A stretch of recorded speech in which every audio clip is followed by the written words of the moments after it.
साला बच्चा corona virus का शिकार। नई दिल्ली। दुनिया भर में तेजी से फैलते हलाकत खेज कोरोना वायरस से जहां मर्द और खवातीन की बड़ी तादाद मुतासर हुई हैं, वहीं इस मौलिक वबा ने कम उम्र बच्चों को भी मुतासर किया है। भारत में 3 साला बच्चे में कोरोना वायरस के मुब्तला होने की तस्दीक कर दी गई है। जनूबी रियासत केरला के 3 साला बच्चे में कोरोना वायरस का टेस्ट मस्बत आया है। मुतासरा बच्चे की ट्रैवल हिस्ट्री मौजूद है, जो कि इटली का सफ़र कर चुका है। 7 मार्च को बच्चा अपने वालिदैन के हमरा इटली से भारत पहुंचा था। बच्चे की थर्मल स्कैनिंग की गई तो इसमें कोरोना वायरस की अलामात जाहिर हुई, जिसके बाद तिबी मुआयना किया गया और मुख्तलिफ टेस्ट किए गए।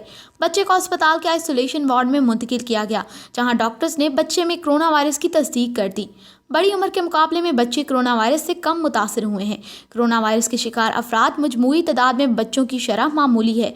भारत में अब तक 41 अफराद में कोरोना वायरस की तशखीस हुई है। हाल ही में ईरान से वतन लौटने वाली 63 साला खातून में कोरोना वायरस रिपोर्ट हुआ है।